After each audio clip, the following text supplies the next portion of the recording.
After a long wait, Anime Defenders finally released. It's slated to be the next anime adventures, and right now it's looking like it's living up to that hype.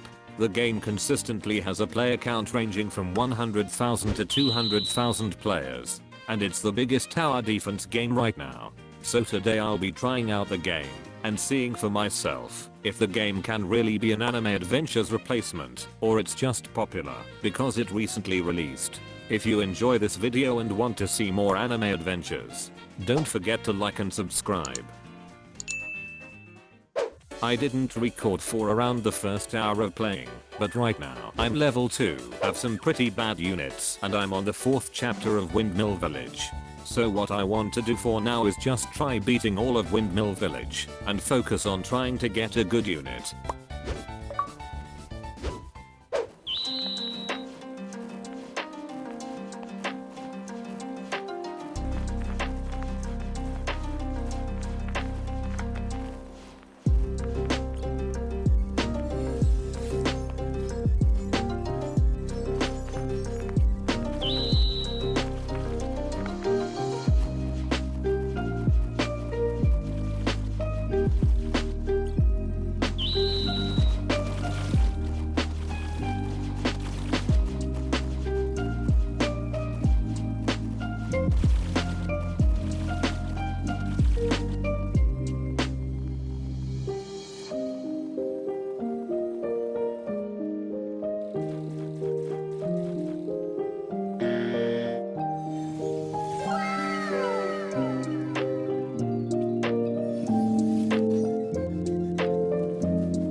Since I had Spirit Hybrid, I was able to clear chapters much easier, and I moved on to the next world, Mob City. While I was clearing Mob City I was also doing any challenges I could, and eventually that got me enough gems for the legendary Pity. Luckily enough for me, the legendary unit in the banner was Pink Rockstar. She's one of the best support units in the game, and acts as a farm and buffs the damage of any units in her range. So after spending my gems, I now had one of the best units in the game already. Alright. It's the next day and the first update for Anime Defenders just came out. The update mainly featured raids and a new limited banner with 2 new exclusive mythics. With the VIP Game Pass the limited banner has a 20% discount. So instead of 50 gems per summon, it only costs 40 gems. VIP also has some other benefits like more gems in the AFK lobby and exclusive VIP quests for some extra gems. So with all of these benefits, I decided to buy the VIP Game Pass. With the Game Pass I'll be able to get around 300 to 400 extra gems from VIP quests, along with a total of 12 gems every 90 seconds while in the AFK lobby. So if I AFK for around 12 hours, I'll be getting 5,760 gems, which isn't too bad. After a little grinding I'm now over level 8, which means I can finally redeem codes for some extra gems. So let's redeem these codes and see if we can get a good unit to carry me through story mode.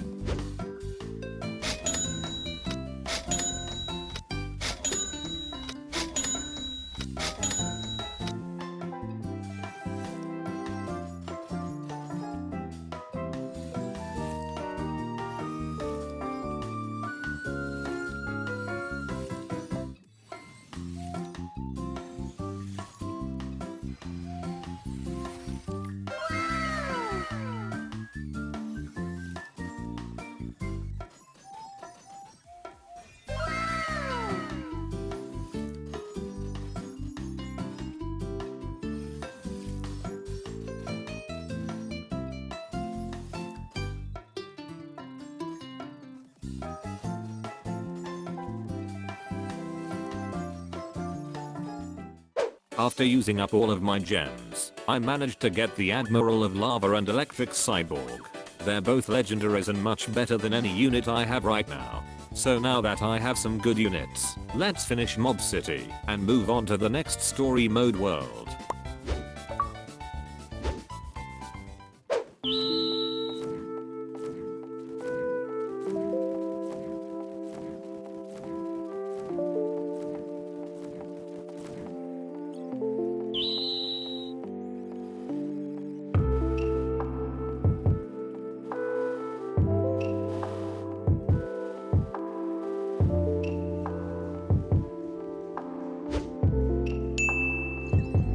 With these new units, Mob City was really easy. So let's move on to Curse Academy and see if our new units can hold up.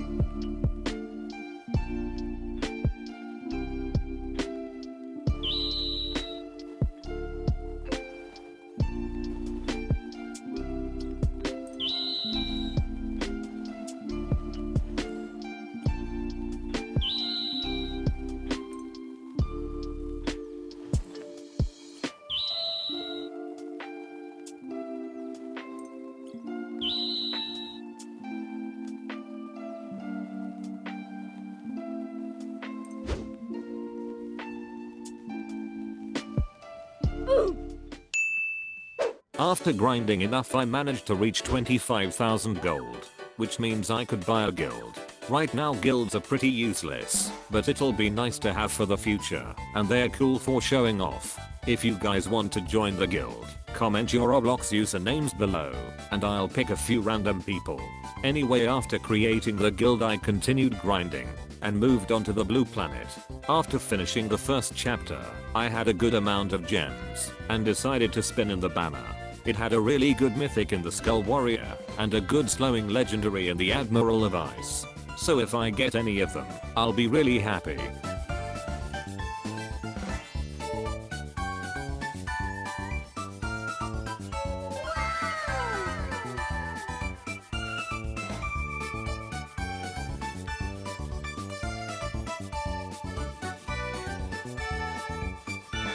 I got insanely lucky and managed to summon Skull Warrior. And I'm also just a few summons off the legendary pity. So I'm going to grind for a little more gems and summon some more for the Admiral of Ice.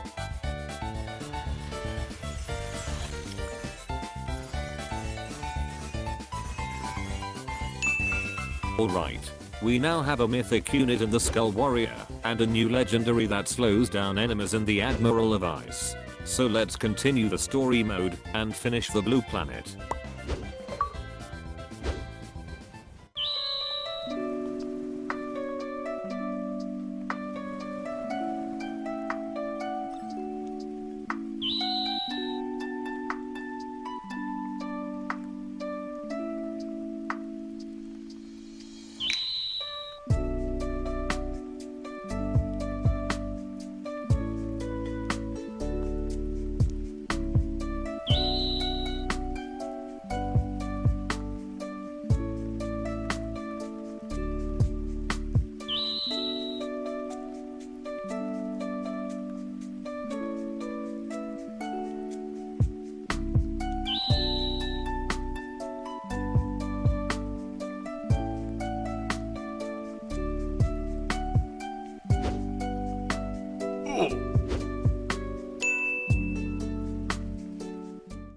After doing a ton of challenges, I racked up enough stars to evolve the Skull Warrior into the Skull Paladin. The Skull Paladin is the same as the Skull Warrior, with the only differences being a damage increase and a new overpowered upgrade. This is a huge Zero beam that multi-hits enemies in a line, making it perfect for long-laned maps like Curse Academy. Anyway, now that I have an evolved mythic, let's finally finish the story mode and beat Underwater Temple.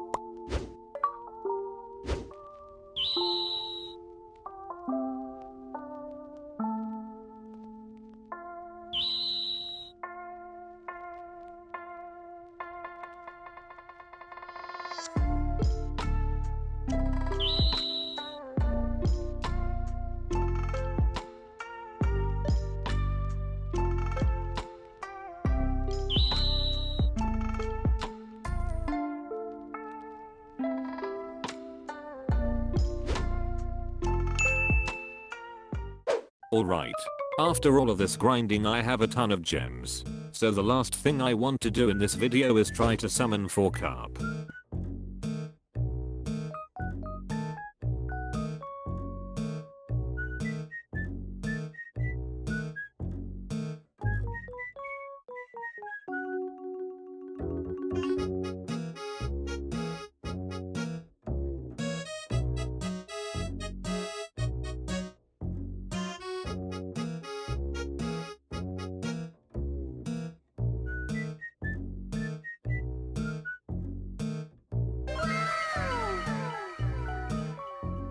We luckily managed to get carp without spending all of our gems. Next video I'll be evolving carp and getting some other meta mythics, so stay tuned for that.